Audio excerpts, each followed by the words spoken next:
मेरे पूजनीय श्री सतपाल जी और मेरे संघर्ष में साथी रहे इस कल्पामृत इंडस्ट्रीज में श्री विजय यादव जी, रविंद्र जी, राकेश जी, रमेश जी, डॉक्टर साहब अपने जो मेरे हमारे जो प्रोडक्ट बने हैं, कन्हैया जी और आप सभी साथियों को मैं नमन करता हूँ। थैंक्स। ऐसी कोई बात नहीं थी जो सतपाल जी ने बहुत बड़े शब्दों का इस्तेमाल किया मेरे लिए, ऐसा कुछ भी नहीं था, क्योंकि वो ताकत मेरे अंदर नहीं थी वो चीज जो मैं इनको लेकर के जाना चाह रहा था। लेकिन कुछ विजन था उस समय, क्योंकि इस इंडस्ट्री से मैं बहुत साथ रहा हूँ सतपाल जी के, शुरुआत के दिनों से मैं साथ रहा हूँ। हमने एक चीज देखा इस इंडस्ट्रीज के अंदर कि लोग ठगी बहुत ज्यादा करते हैं।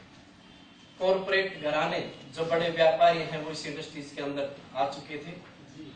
देख करके बड़ा दुख होता था कि यार एक 10 रुपए का प्रोडक्ट उसका कीमत 100 रुपए। कोई पोजी स्कीम के नाम से हमारे भाई लोगों को बहका रहे हैं, मतलब बहुत दुख होता था उस चीज को देख कर। लेकिन किन प्रकार उस चीज को हम कर रहे थे इंडस्ट्री को, क्योंकि कोई हमारे सामने कोई भी विकल्प था नहीं।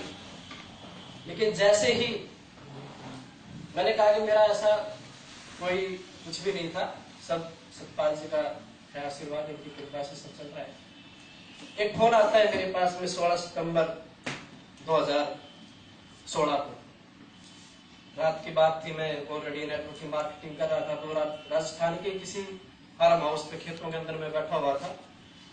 तो फोन आता है मेरे पास में डॉक्टर सुदेश जी का कि बोले भाई आप लोगों के लिए हमने स्टार्ट कर दिया है कल्पामृत, और आप क्यों नेटवर्किंग के सिस्टम में पड़े हुए हो, आप हमारे साथ में लग करके अपन इस सिस्टम को जैसे रामदेव जी स्टार्ट कर रखे हैं ओपन मार्केट में, ऐसे इस चीज को स्टार्ट करते हैं, ऐसे इस इंडस्ट्रीज को लेके जाते हैं। मैंने कहा भाई ऐसा है, अपना कोई भी इस प्रकार का कोई अनुभव ही नहीं है कि आप चाहे कि अपन ट्रेडिशनल में अपना अनुभव जो भी है सतपाल जी के साथ में हमने मिल करके कल्पामृत को हम एक इंडस्ट्रीज एम्बलम के अंदर ले जाना चाहते हैं। अगर आप तैयार है तो बात कीजिए, क्योंकि सतपाल जी से सुदेश भाई साहब पहले मिल चुके थे, तो 2-3 बार मुलाकात हुई थी, तो इनके अनुभव को जान चुके थे कि हाँ। तो उन्होंने कहा कि आप आ जाइए और आकर के अपन इस इंडस्ट्री पर चर्चा करते हैं।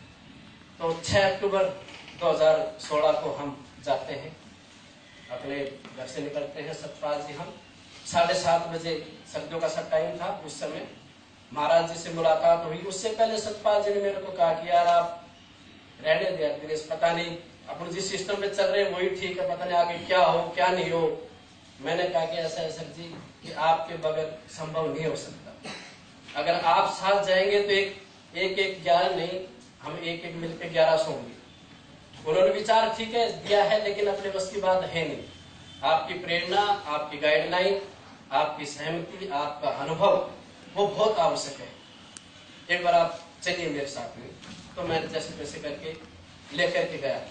मेरी भूमिका वहीं तक ही थी, क्योंकि मुझे पता था कि जिस दिन सतपाल जी वहां जाएंगे, स्वामी जी के सामने जैसे ही रूबरू होंगे, अपना काम वहीं खत्म हो गया।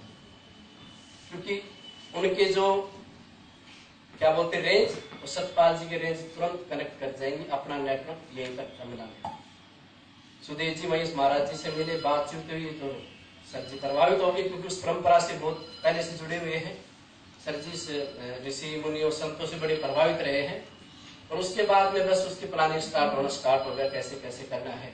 तो महाराज जी ने कहा कि भाई ऐसा है, रेट आप नहीं बढ़ाएंगे, क्वालिटी बेहतरीन से बेहतरीन देंगे, लेकिन रेट नहीं बढ़ाएंगे, ये आप वादा करें इस चीज को लेके। क्योंकि इंडस्ट्रीज के अंदर, इस एम्बलम के अंदर आप देखेंगे 1400-1500 में एलोवेरा।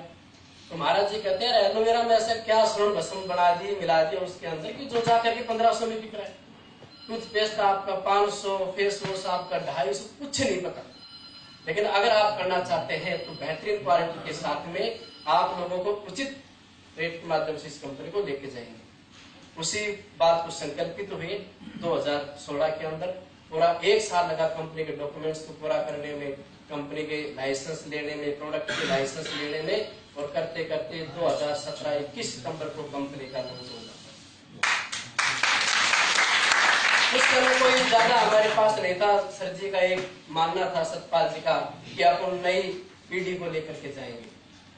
अपन ये नहीं कि यार वो बड़ा नेटवर्क है, चलो उसको हायर करते हैं, वो बड़ा है उसको हायर करते नहीं। अपन उस नए युवाओं को, नए साथियों को लेकर के चलेंगे अपन। तो मैंने कहा कि सर जैसे आपकी आज्ञा उस अनुसार काम करेंगे। तो इन्होंने एक जिम्मेदारी दी इस कंपनी के अंदर मेरे को, कि भाई हम आपको एक फर्स्ट आईटी कंपनी के अंदर लेते हैं। तो मैंने कहा कि सर आपका जैसा आशीर्वाद उसके अनुरूप हम काम करेंगे, और आपकी गाइडलाइंस, आपका वो अनुभव वो निरंतर मिला रहे। सर जी ने कहा मेरे को कि भाई ऐसा है दिनेश, एक बात आप मान लीजिए कि अगर काम करना है तो 2 चीजों का फॉलो करेंगे आप। मुझे बोलिए, एक तो आप बच्चे बने रहेंगे, इस इंडस्ट्रीज के अंदर आप काम करना है तो आप बच्चे बने रहेंगे, जैसा मैं कहूँ वैसा ही आपको करना पड़ेगा। तो मैंने कहा कि सर जब आपके कहने से जो सफलता मिल सकती है, लाखों की इनकम आ सकती है, तो फिर अपन को मानने में क्या अर्ज है? बच्चे बनने की इसमें